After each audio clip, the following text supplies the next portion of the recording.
All right, let me jump into the Rightside Way monologue for today. And, I'll just start off by saying, y'all listen to the show for a while. Many of y'all already know I'm a ground pounder, all right? My personal background in the military includes time in the infantry, both straight leg and airborne units, as well as time in special operations in a branch known as civil affairs. And I'm a firm believer, seriously, a firm believer of boots on the ground. I mean, I've said it before that wars were never won by an army that had clean boots. I don't care how many politicians believe that they can direct the military into so-called clean war that involves nothing but over-the-horizon capability and long-distance strikes and GPS-guided munitions. They're just wrong. A true fight will never be fully and effectively concluded without the enduring value of boots on the ground by average Joes and Janes who are able to see and be seen on the battlefield. So with that said, having been in those positions before, I'll also tell you that every ground pounder does love the sound of overhead cover. Listen, there's nothing sweeter than knowing that there are eyes on target from somewhere high above ready to bring the rain if the guys on the ground get into it. I will never forget being out on a multi-day patrol on the backside of nowhere in Afghanistan, setting up our logger site for overnight, and knowing that the Air Force tactical air control guy who was with us, he had already coordinated for our overhead cover, and they had confirmed our position. We were locked in. In Baghdad, it was different, but still the same.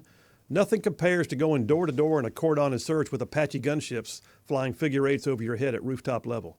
Just waiting for someone to dare to take a shot at you.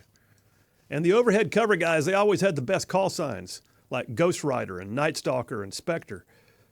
But what they brought to the scene, what they gave to the average dude in the boots was that sense of security. That overhead cover was in place for you, and that no one could mess with you without paying a big price because you had overhead cover. All right, now that I've painted that image of what it means to a soldier on the ground, let me shift gears, because I always have a point, right? I'm not just here to tell war stories. In politics, a friendly press is like having air cover. You heard me. If the press is on your side as a politician, if the media supports the politician or at least supports the agenda, it's the same to a politician as combat air support is to a soldier in the field. We've all seen what happens when the press gives air cover to Biden and Harris, right? I mean, they've had unyielding benefit of media air cover now for years, and now they're losing it. Interesting. Joe Biden lost his mojo and the press turned on him like a rabid dog.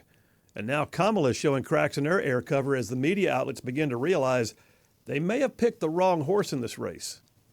The media may be about to face 4 years of Trump, who they have been excoriating for years. And if that happens, it would mean that the air cover they've been providing has apparently been ineffective and rendered moot because it didn't actually help. I mean, think about it. For 3.5 years, Joe Biden could do no wrong. If he had said that the sky was green and babies are evil, well, the mainstream media would have lauded his praises, extolled his wisdom, and they would have preached the new era of green skies and mean babies. A complete pass on Afghanistan, a buy on the lack of COVID response, ignoring the mess in our economy and the 40-year inflation rates, the supply chain madness, the southern border collapsing. Biden was given all the air cover that any politician could ever want. And then the cracks began to show anyway. He'd get lost on stage. He slurred his words. He forgot what he was going to say. He took vacations like every other weekend. And then came the epic crash and burn when they actually put him on a stage with Trump in June, and the air cover couldn't hold back the truth. And then came Kamala. The VP who had been relegated to the ash heap of politics, who was not seen as being serious, the VP who everyone knew was a DEI hire, suddenly she was the female reincarnation of Barack Obama. Launch the air cover. Get those rounds on target. We got to give her what she needs. Protect her boots on the ground. But the polls are showing more and more that people can see through the thin facade. You see, the air cover can't always hold back the tide of public sentiment. Puff piece interviews, softball questions, friendly podcasts, pandering to one demographic while losing ground daily. The air cover isn't holding back the public trust. And that's my point. The air cover can't always hold back the public trust. The air cover right now for Kamala is beginning to lose steam and run out of bombs because the people aren't buying it anymore. When the people speak up, the press eventually can't keep up. So let me give you an example of something. There's a story in 1 Samuel 14. Go with me here. Israel was at war. Saul was still the king. One of the real heroes of Israel, though, was Saul's son Jonathan. Jonathan was loved by the people.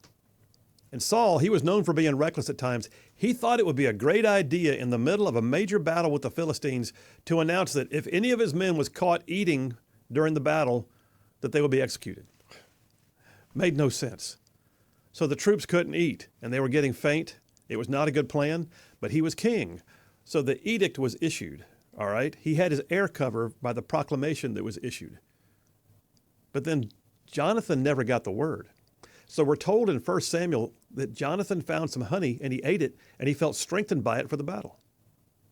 But then Saul found out. And Saul was actually considering executing his own son. And then Saul lost his air cover. Because you see, the proclamation, the messaging, it did not overcome the people's sense of things.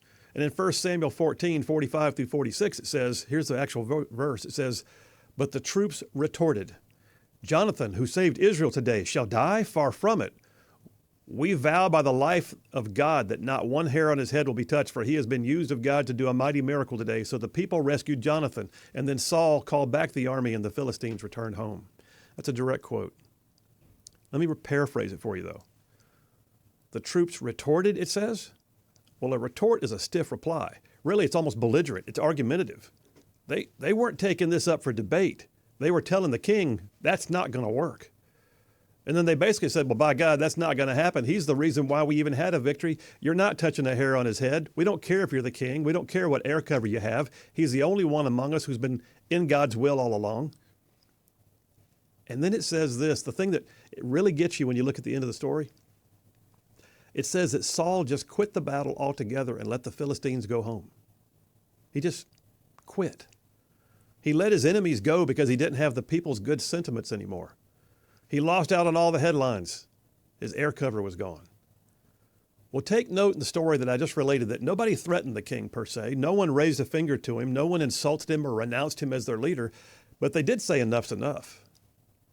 They chose to disobey and to call for sanity in the middle of all the madness. And the people were willing to put their own names on the line. They stuck their own necks out there. The people saw injustice, and despite the proclamations of their king, his air cover, they would not sit idly by and just accept it. I believe the people still have a voice today.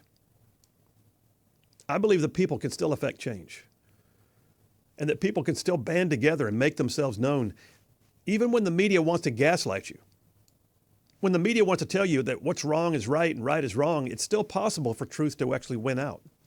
The people can overcome a false narrative if they are willing to educate themselves and then speak up. The air cover of a feckless, fawning press, it cannot cover up everything that a propped up politician does. It's called accountability, folks. And I don't dislike politicians because they're politicians. I mean, I used to be one. There's good folks in politics, but all public officials need to know that air cover only lasts so long until suddenly your air cover hits bingo fuel and has to return to base. And then there you are, out there by yourself, no air cover, like King Saul, like Joe Biden, like Kamala Harris. Air cover, it means everything to the boots on the ground. And when a politician loses their air cover, it's a whole new day. But it only happens when the people actually speak up. And that's a wrap for the Rightside Way.